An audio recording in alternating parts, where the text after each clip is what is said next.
This is Money Moves on VSiN, the Sports Betting Network.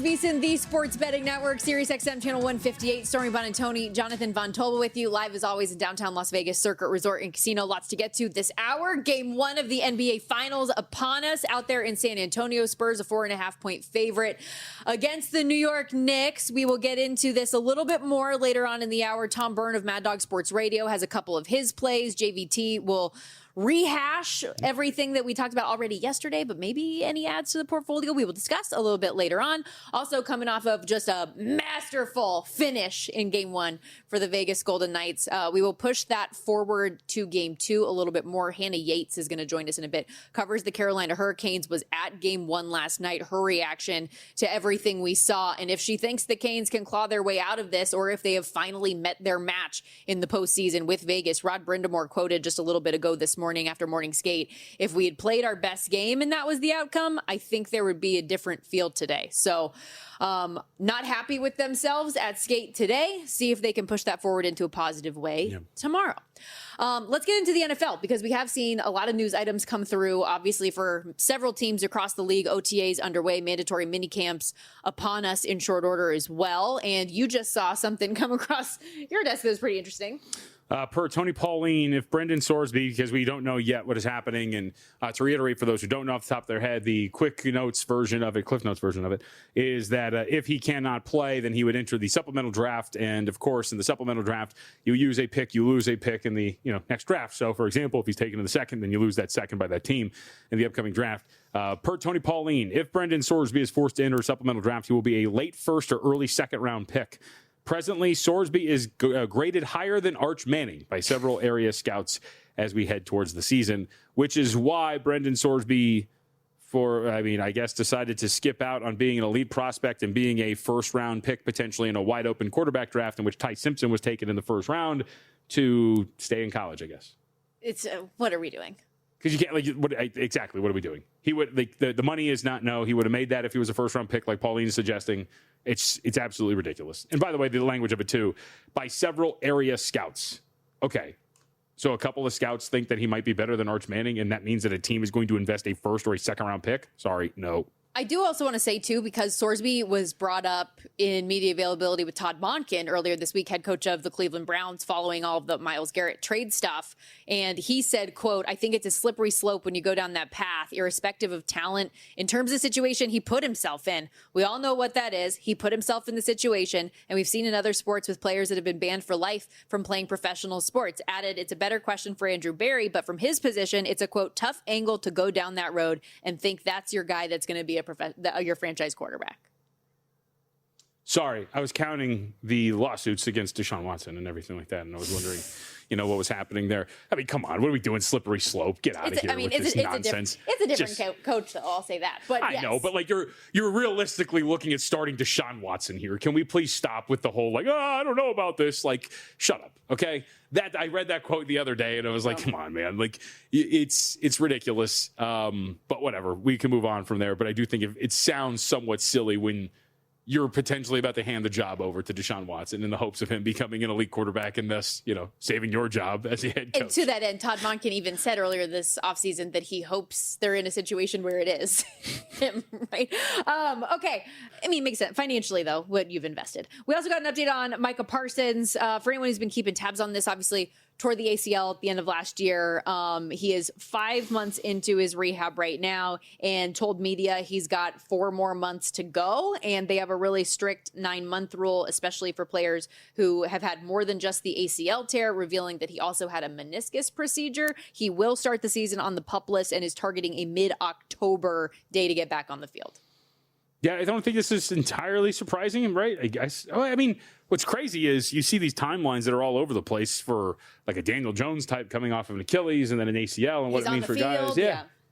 So I don't think this is entirely surprising. This sounds right about where a normal human would be. So the expectation is that he'll be out there around that time, and I don't think that's going to hurt them too much in the grand scheme of things. But as long as he is healthy and ready to go, again, it's all about being ready for what is the important run, which is the end of this season. Speaking of guys coming back, not from injury, but from retirement. And I think it's funny, especially on the heels of us just having this whole Gina Carano conversation not too long ago with the fight. I'm not very pro people coming out of retirement. That's just my 2 cents. Yet Aaron Donald, potentially with the way that he's been staying in shape, could be one of the exceptions and not the rule. He has reportedly, according to NFL Insider, been, quote, flirting with the idea of coming back. Said it'd be a hell of an opportunity with the Super Bowl in SoFi this year. If he can find the fire, it's a possibility for him to come back. And obviously with Myles Garrett joining the team, everything that LA has done and invested in making this a Super Bowl caliber team, they're your standalone favorite. Now it's 6-1. Aaron Donald seemingly wants to be a part of it.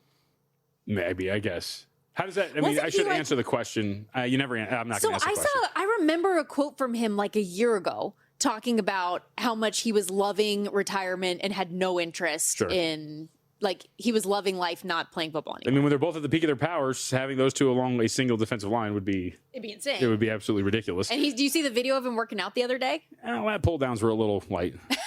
I don't know. We do have some breaking news from the last 20 minutes. You want this? Sure. Has to do with your team. What? The Santa Clara County District Attorney's Office has issued a warrant for the arrest of 49ers wide receiver Brandon Ayuk on a misdemeanor charge of exhibition of speeding. He ain't ours. Now, in references to a video of Ayuk that he posted back in December on YouTube, in which he appeared to tape himself from the driver's seat going over the 40-mile-per-hour speed limit, well over it, as he drove past Levi Stadium, for those who don't remember that video. So, officially, the warrant is out for his arrest. And he continues to tank we don't claim him. I mean, you got to. I guess are you going to trade him, get rid of him? I don't know what's going to happen there, but he continues to tank the value and kind of. Why do these guys do this to themselves? Also, filming yourself driving in general. How many TikTok videos am I going to see of people like complaining about something while shooting themselves while driving? What are we doing? Quote from the YouTube video in question. Sorry, y'all, my car content won't come with speeding anymore. Was praying with my son tonight and wouldn't want anybody else to miss out on an opportunity to do the same with their loved ones. My apology. Let's move on. Release him. I'm out. Your initial thoughts. I was reading some reporting from a 49ers reporter / blogger who believes that Brock Purdy, I'm paraphrasing, is coming for blood this year. Sure. Can he stay on the field? Okay. All right. You seem to be very into this. I am tired of getting my hopes up around this team, quite frankly. It's like year after year, it's just something. And your best players getting injured and Purdy not being able to be on the field at times has been costly. And so, no, I'm not particularly optimistic. And you look even in the division, the challenge that they have at the top. We just talked about the Rams. The Seattle Seahawks are your defending Super Bowl champion. And thank God that there's the Arizona Cardinals, so you have some hypothetical gimmies in the division, because it is uphill sledding, it seems. Which, by the way, they appear to have even more issues right now. Marvin Harrison Jr. making comments on, no, he doesn't have any chemistry with Jacoby Brissett. Got to be here to have chemistry. So there's that. Other small news that, trouble in paradise. Nakobe Dean has yet to report for OTAs for the Las Vegas Raiders. What are the Raiders going to be? I think they'll be improved. I think that they're a team. I think the win total's right on, because I think they're about a 6, potentially 7-win team if everything hits. I think Cousins is going to do a pretty decent job in that system.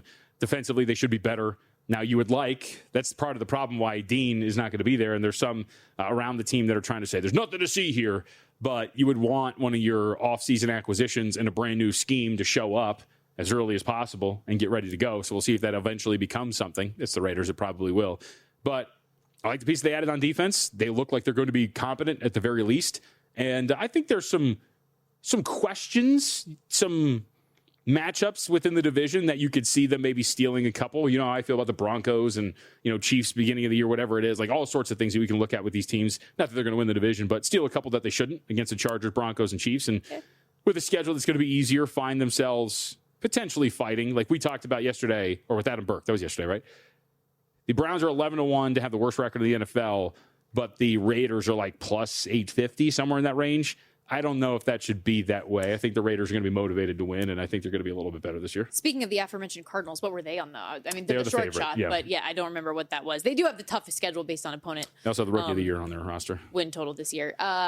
Last thing here, speaking of tough schedules, the Bears have the 6th toughest in terms of opponent win schedule. In terms of opponent win percentage, though, from a year ago, the most difficult on paper, and their quarterback, Caleb Williams, is on the cover of Madden 27. I know you said when we kicked off the show that it doesn't matter as much as it did in year past, the theory of the Madden curse, but I will tell you, the last 3 guys who have been on the cover, Saquon Barkley, who obviously had a down year this past season after what was the masterful career Super Bowl year.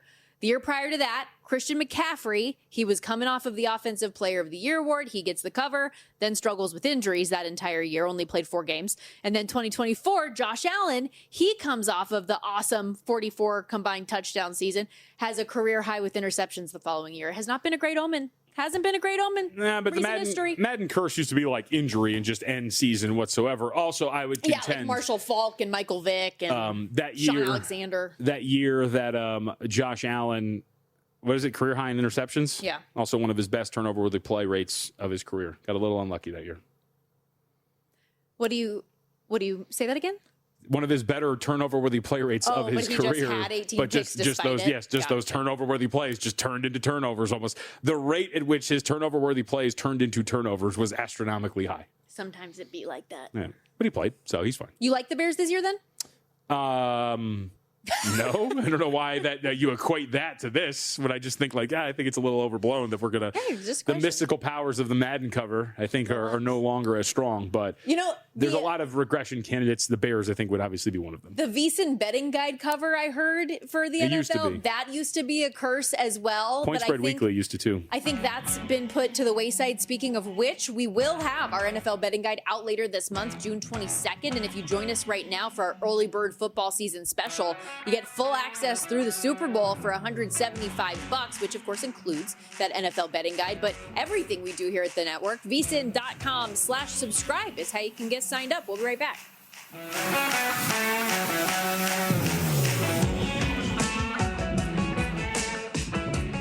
Hey, let me get your attention real quick, podcast listeners. I've got something for you that feels too good to be true. First, credit where credit is due. If you're listening to this podcast, you're already leveling up your betting game. You're riding along with our best bets and top angles. And when there's a good game on, you're probably getting involved with a few props and alt markets as well. But there's one more layer if you really want to step things up, and that's VSiN Pro. Yeah, I've mentioned it before, but things are only getting better for our pro subscribers. We just rolled out our MLB prop projections, breaking down some of the best edges across strikeouts, hits, home runs, and more. And that's on top of everything else pro subscribers already get, including public betting splits, expert picks, and betting guides across the sports calendar. If you haven't tried it yet, stop sleeping on it. You can get your first month for just $9.99 or save big with promo code POD26 on an annual subscription. Hit the link in the description and start cashing in with VSiN Pro. All right, now back to the show.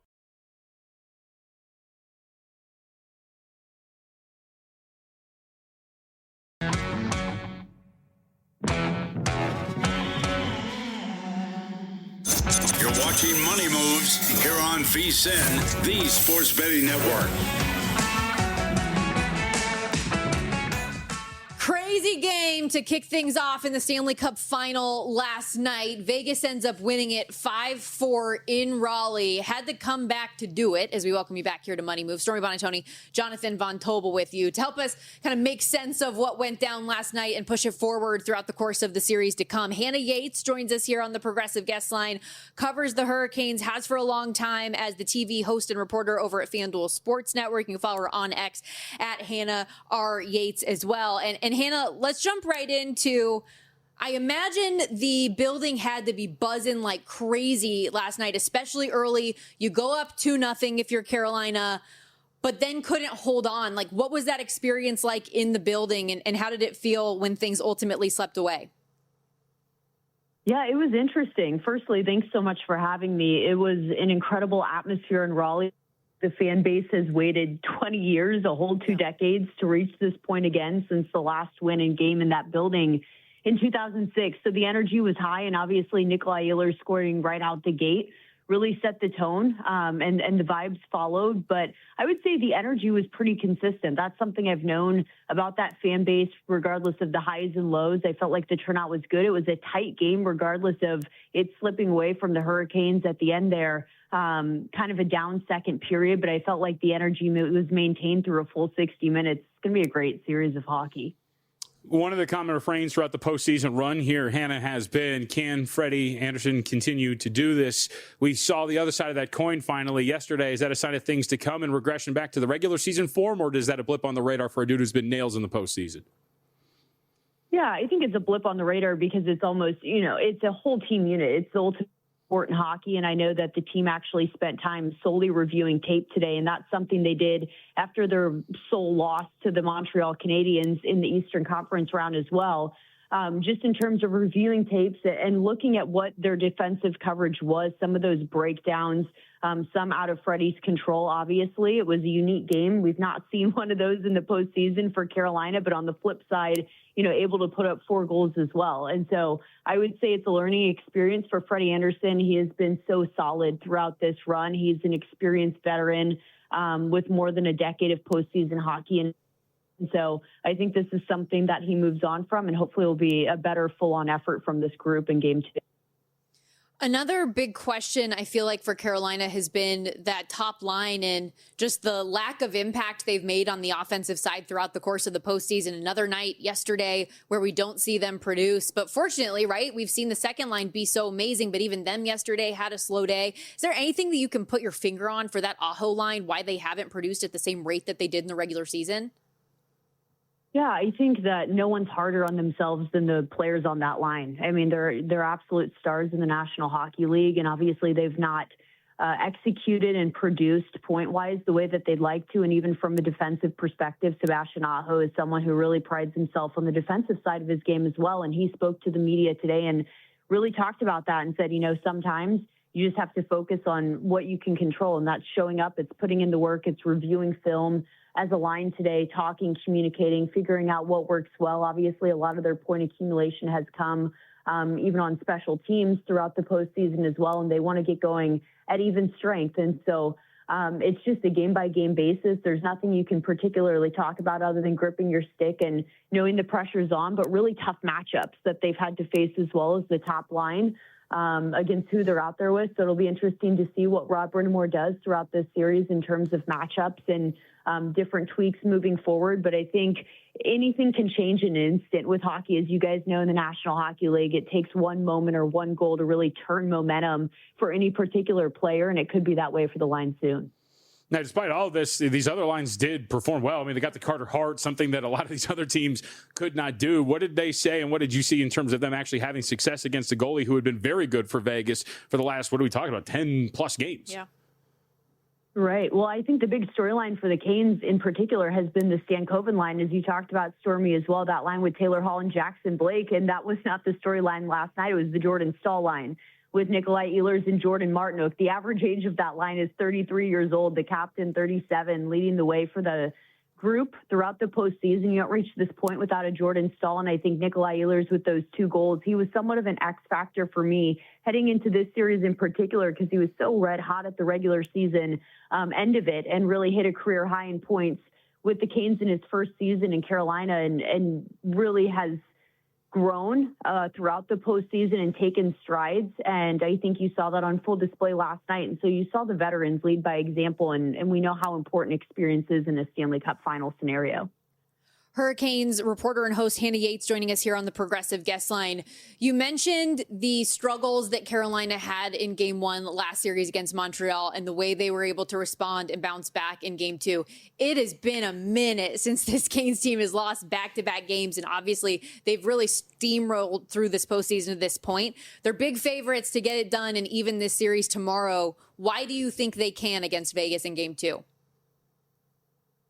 I think if they make the adjustments that they were discussing after watching film today, it's the same scenario of what they had to do after Game 1 against Montreal. And that scenario was very different, in my opinion, because they had 12 days of rest. It's rest versus rust, as we always talk about in this league at that point. And so I felt like they were dusting some of that rust off and brushing it off after that first game, but they made the tweaks that they needed to. And it was similar breakdown, something like what we had seen in last night's game. But Vegas is an entirely different animal, and there's been a ton of respect coming out of this Carolina room for that team as well.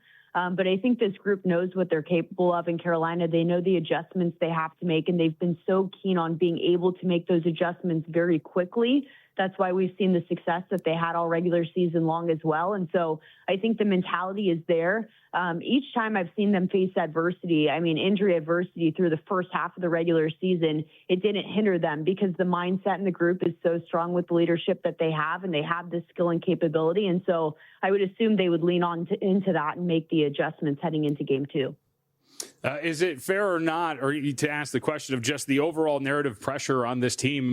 They made so many deep runs. It's been a big talking point for them. They've fallen short. They're finally here. Now they're down 1-0 to a team that has won a Stanley Cup in recent years. What is that pressure going to be like for this group, not only just for the rest of the series, but when they get back on the ice for game 2?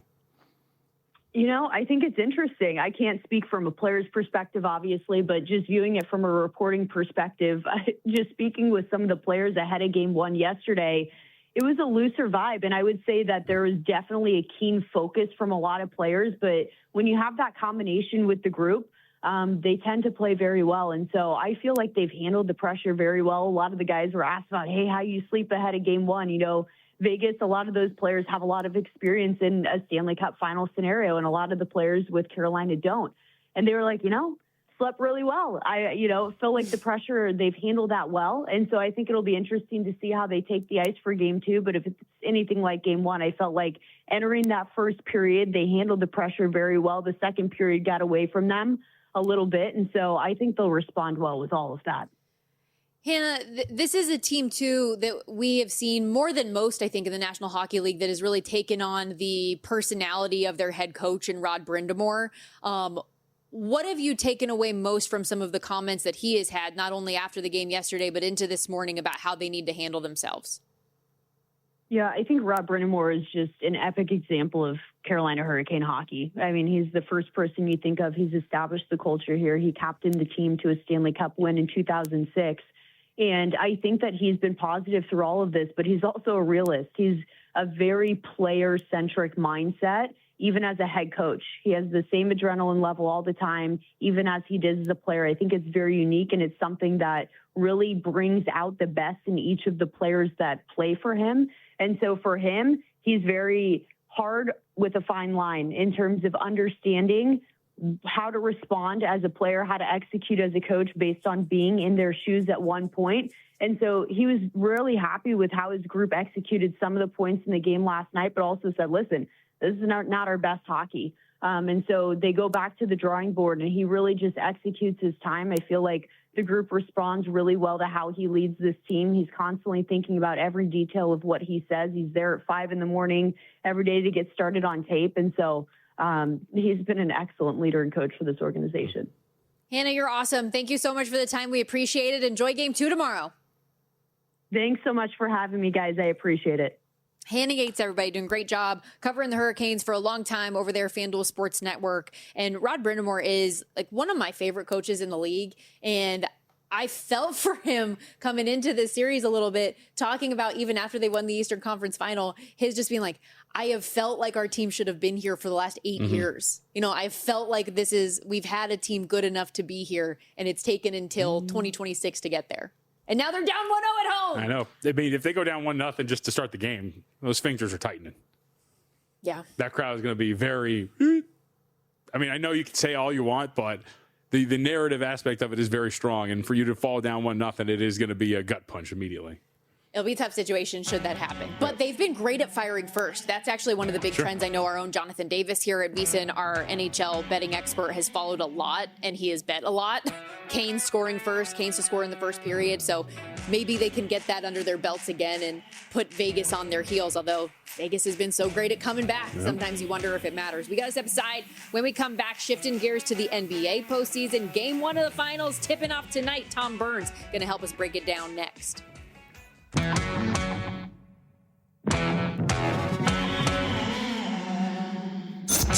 watching Money Moves here on VSiN, the Sports Betting Network. So coming off last segment real quickly, we were talking with Hannah Yates, who covers the Carolina Hurricanes, and I mentioned, JVT, that it had been a minute since the Canes had lost 2 games in a row. I went back to just double check on the schedule when the last time was that they had lost back-to-back games. January 12th and 13th. They have not lost consecutive games since January. So as we mentioned, the Canes getting bet up a little bit in game 2, minus 162 favorites to rebound after the 5-4 loss last night. Okay, let's push it forward. Excited to have Tom Byrne join us here on the Progressive Guest Line, Mad Dog Sports Radio. You can also catch him here, of course, on VSiN, at 1 Tom Byrne, the number 1 that is, on X. And Tom, I know we're going to focus primarily on the NBA, and you've been awesome betting it, but I was surprised to look at my rundown today and see you actually had a hockey play. You're looking ahead to game 2 of the Stanley Cup final.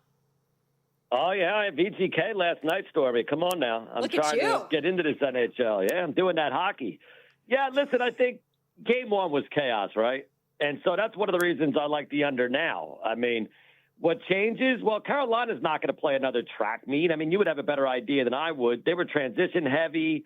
I think Brenda Moore will tighten things up. As they like to say in hockey, I'll use the term, the neutral zone and the pinches and the odd man coverage. I think Vegas, they'd like it kind of ugly. Vegas, as you know, can play absolutely 2-1 or 3-2 and forecheck and play that trapping hockey. So I do think there's a good chance that this one is 3-2. I'll take the under 6. All right, let's get to tonight and the NBA Finals as a whole. Before we get to game 1, let's just talk about the series. We're seeing some Knicks support that is pushing this series price down to about $1.80, $1.75. What do you make of the Spurs laying that number for the series, Tom? And do you agree with the market supporting New York for the set? Well, unfortunately, and you know this, JVT, at this stage of the season, the market's going to be incredibly efficient. It is here. I was hoping to see some value. I do not. I think the Knicks and the Spurs are very fairly priced, quite frankly. This Knicks team, I got to acknowledge how red hot they are. I don't think people quite understand. And listen, it's tough for a lot of us to deal with, especially where I am in the shadows of New York City, dealing with all these weasel New York fans. I mean, they certainly think it's their best chance in 73, and you can't blame them. The point differential is a plus 21.9. For goodness sakes, if you look at the spread differential, they're beating the spread by 15.6 points. They got the number 1 defense, the number 1 offense. Now, look, they played Atlanta and Philly, 2 playing teams. I don't want to go crazy, obviously, but it's the manner in which they've beaten these teams. I still, that said, have San Antonio power rated better, and them beating Oklahoma City. Now, I got to throw in there, OKC did not have Jalen Williams or A.J. Mitchell. I had Oklahoma City acting like they were, unbeatable. I looked like a fool, but they didn't have 2 important players. But at the same time, San Antonio's ahead of schedule by a good 3 years.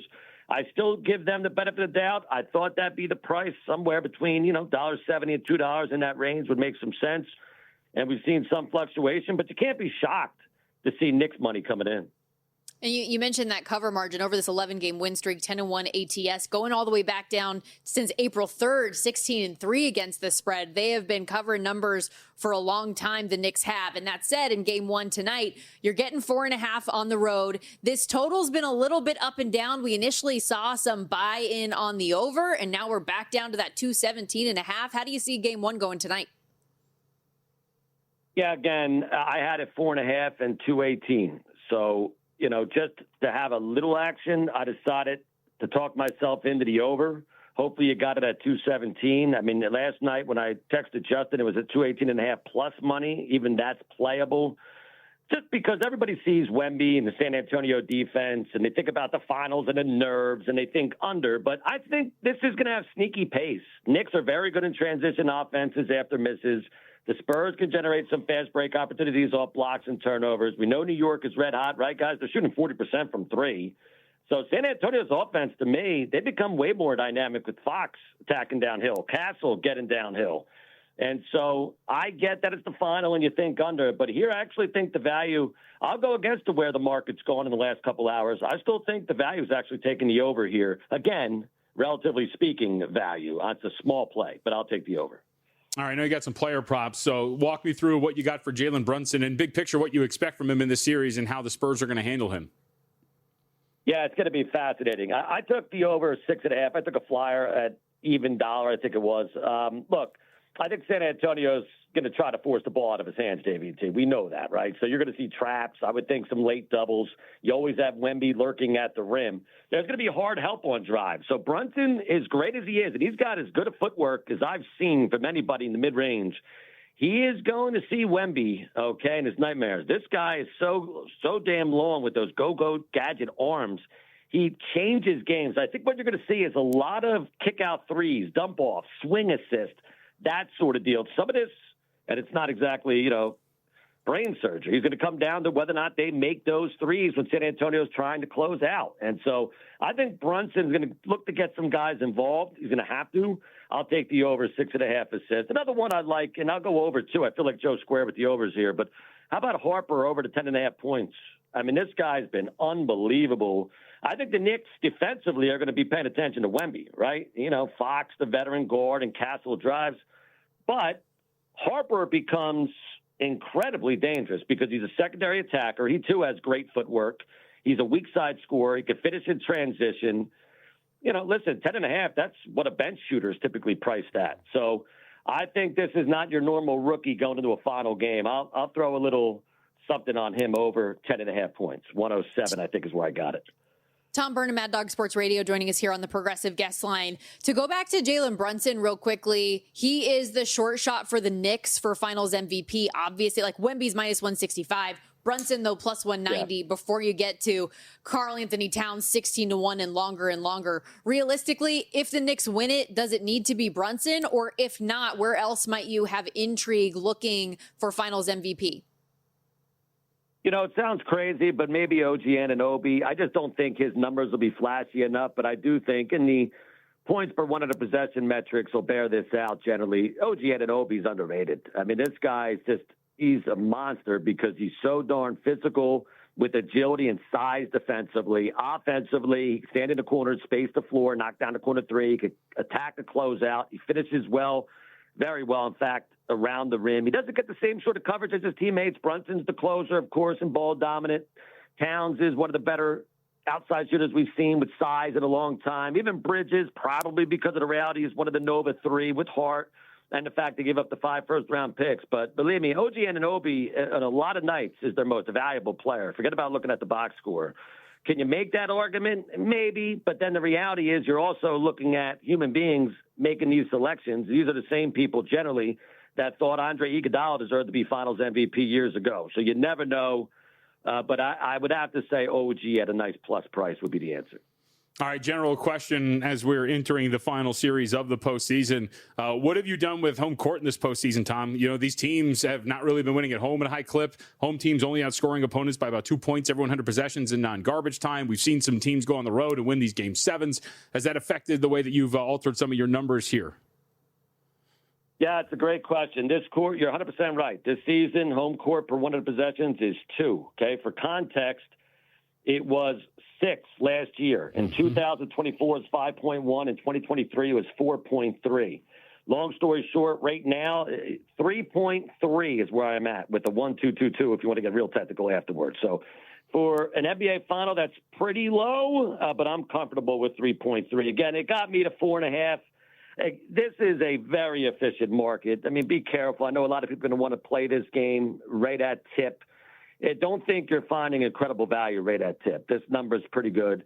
And New York money does make sense to me. If they're going to win this series, and I don't think they're going to, if they're going to win this series, we can't be talking about, well, New York rusty, we'll give them a break, they're down 1-0. No, San Antonio's too good. They're going to have to show up and probably win game 1 if I'm going to believe they have any chance to win the series, frankly. Okay, we've only got about 45 seconds left with you, but what is kind of the final prediction? Like, who wins and how many games? How do you see it? Yeah, so I made the series $1.67 with the most likely, let's see, Spurs, 20% chance to win in 7, 15.29% in 5. I'm sorry, in 6, and 18.98 in 5. So I guess my final answer, I'll hope this is the case as well. I'll give New York a little credit. I'll say Spurs in 7. Spurs in 7, plus 320, by the way, if you want to bet those correct series scores. Tom, you're awesome. Thank you so much for the time today. We appreciate it. Enjoy game 1. Anytime. Thank you. Tom Byrne, ladies and gentlemen. JVT, I have decided what I'm going to bet in the series. Ooh, wow. Save it. Yeah, I guess we do have best bets bets are coming coming up. up I have next. to lay a lot of juice for it, though, which I do not like. You know, for our audience, Tom's got a really great show going on over on Mad Dog, and I hear the rumor is tomorrow at 9 p.m. Pacific time. There's going to be a great guest on the show. Yeah. What? So is this like a little home and home we had going? Sounds like it, yeah. You're all over the place. Because you're on tomorrow with him. Stop. You're all over the place this NBA postseason, getting all the show requests. I enjoy it. I like our friends that we have made along the way. My friends over in the Odds Couple on Fox Sports Radio. Yeah. Tom Byrne here, do local. Just you name it, I'll do it. I'm kind of a media promiscuous person. We got to step aside here. I'll do it. You tell me where. Best bets to wrap up this Wednesday edition of the program coming up. Stick around. More Money Moves on VSiN, the Sports Betting Network after this.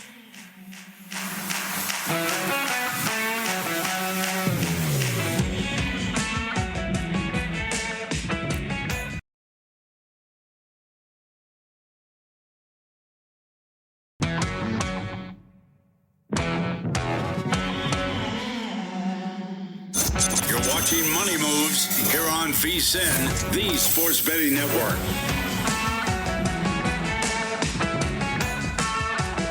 Back here on Money Moves, Stormy Buonantony, Jonathan Von Tobel with you. Remember, the World Cup kicks off in just over a week, and tomorrow from 1 to 2 Eastern, VSiN's got you covered with a full hour breakdown World Soccer betting preview hosted by our own Patrick Maher. Retired USA player Christopher Sullivan's going to join the show along with Alex Crook and Will Gavin for a complete breakdown. Everything you need to know from the group stage all the way through the knockout rounds. Best bets, all of the angles you need before opening whistle. Do not miss it. Again, kicking things off tomorrow, 1 Eastern, right here on VSiN. Okay, it is time for the best bets, although you pointed at me, so that means you want something to Well, say. just a couple of things. First off, we do have tweets that we get throughout the program because I had responded to the tweet that had said that Sorsby was, Brendan Sorsby, a higher prospect or a higher graded prospect than Arch Manning. Somebody asked, like, what's ridiculous? Two things are true. Sorsby's an elite quarterback prospect. He was an idiot and bet on some games, can't play college football anymore. Yeah, nobody's arguing point number two. Point number one is, in a draft, if the point of him being a better prospect than Arch Manning is true, Arch Manning would have been the top quarterback selected in this last draft. So if he's a better prospect truly than Arch Manning, why would Brendan Sorsby turn away the possibility of being the first overall pick in this last draft to continue to play college football? I.e., he is not an elite prospect. The other is Xavier checked in because we were talking on the podcast today, Harvard Handicappers. There is a finals preview out today. So make sure you check that out. But it was asking, because I brought up the film Obsession, because Victor Wembanyama took his team after Game 7 to go see the movie Obsession, which has just come out. And Xavier asked, he was confused because somebody said if Idris Elba was in it. No, it is a new movie that did come out this year. That's Obsessed. Oh, Obsessed, excuse me. Yes. Is the new one? No. Obsession is the new one. Correct, okay. Obsessed is the Idris Elba one with the chick from Landman and Varsity Blues. There we go. See? Yes. So everything has an answer. But yes, Obsession is the one that came out this year that Victor Wembanyama took his team to go see. I want to go see that movie, by the way. I don't know if I'll go see it. More like I will wait for it to be something I can rent and watch on my television at home. Have you seen it? I mean, I'd love to go see it, but I go see it alone. Do you go see movies alone? Yeah, I've done it before. I had a psychology class when I was in college that they had us do weird stuff and to like just test how other people react to social norms. And one of the ones that we had to do was go to a movie theater. That's not that bad at all.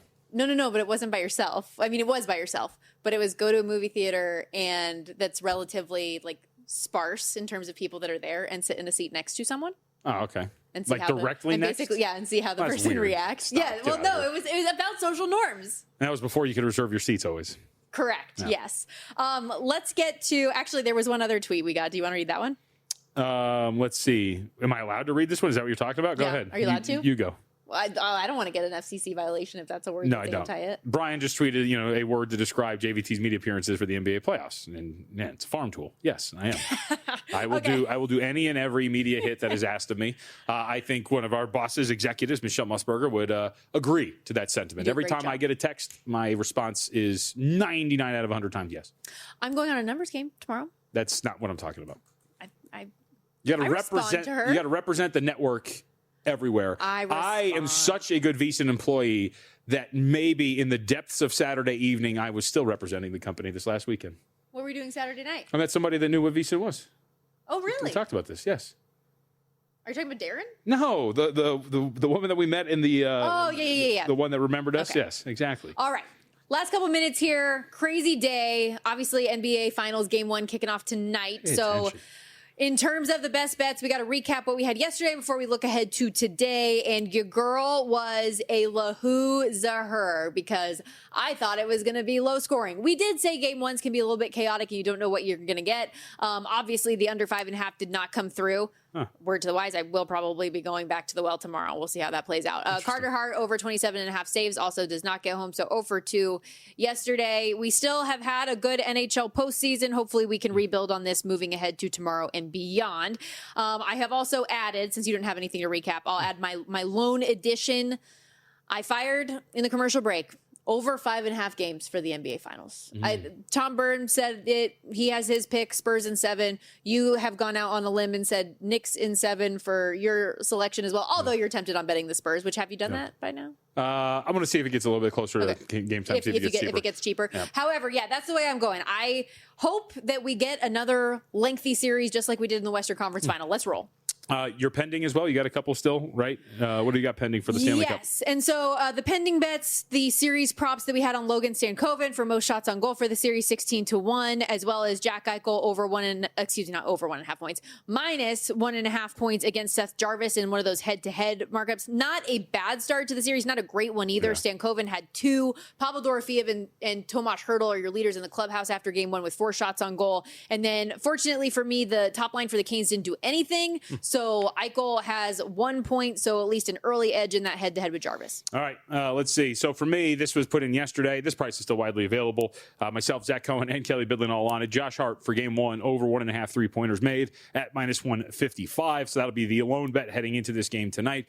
Might play with the total and bet that over. Also, like you mentioned, if I can get to that price that I want for the Spurs series that continues to dip, I'll be in. Pending wagers so far in the NBA Finals, when you look at some of the bets they made and the Stanley Cup Final. Karl Anthony Towns, Finals MVP, 22-1. De'Aaron Fox, series leader, assists at plus 650. Stanley Cup Final, Hurricanes, minus 1.5 games, plus 130. Not great. That's now 3-1. And the Stank, I'm with you, Logan Stankoven, series leader, shots on goal at 16-1. Written much cleaner and better than what you have. And then don't forget, Gavin McKenna versus the field. We're taking the field. Number 1 overall pick, plus 360. Yep. My pending futures as well. These have been well documented and discussed on the show at length, but I am still sweating out a Golden Knights to win the Cup at 10-1 and Mitch Marner 12-1. Good value for where the series sits currently, but there is obviously a long way to go as well. So just because you win game 1 doesn't mean you win the whole thing.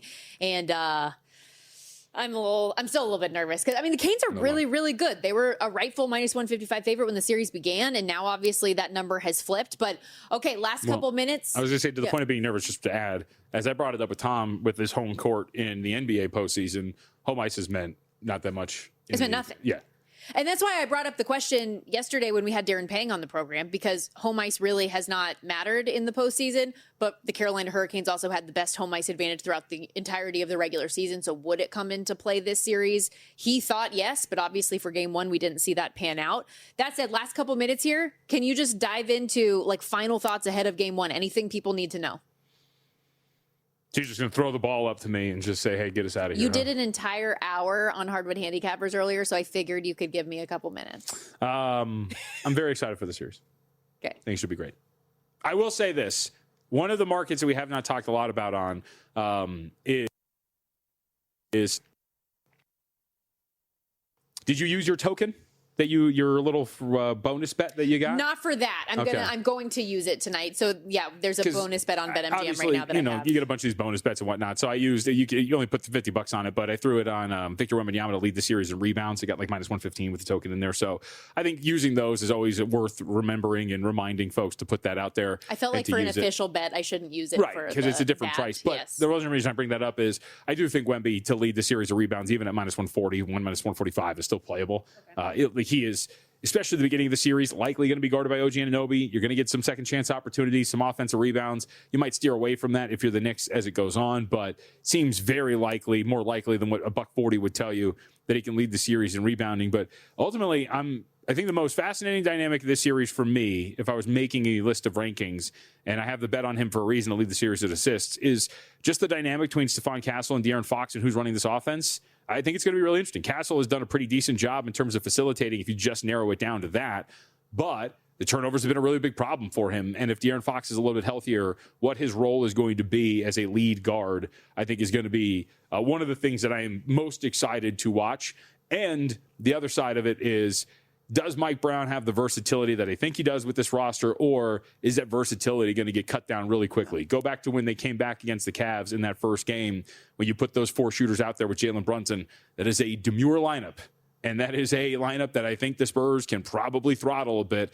And so if you go from like 3 levers to pull to like 2, if you're in New York, what does that really look like for you? But ultimately, as the biggest New York hater in the world, I'm excited to see the series. These are 2 good teams. The Knicks are actually a good story. Brunson's fun, Hart, all those guys. Brown obviously getting some redemption. Think about the Sacramento Kings over the last few years. Tyrese Halliburton, we don't need you. Goes to the finals with the Indiana Pacers. Passes on Luka Doncic. He's with the Lakers now. He's one of the best players in the NBA. Fire Mike Brown off to the NBA Finals with the New York Knicks. De'Aaron Fox, see you later. Lead guard for the San Antonio Spurs. Barnes also on this team too. So very fascinating. A lot of storylines, but looking forward to this. This should be good. Yeah, I'm pumped for this series as well. Did I do good? Obviously, we had a great game 1 last night on the ice. Let's see if we can push it forward to the hardwood tonight. Obviously, tomorrow as well, we will preview game 2 of the Stanley Cup final. Lots to react to from what we see tonight. Stay right here, though, even though we are done here on Money Moves. Follow the money with Mitch and Paul coming up next. Got a great evening show, too, that's going to take you through the game. VSiN Primetime with Femi Abebefe and Will Hill. We got you covered all day, every day, right here on VSiN.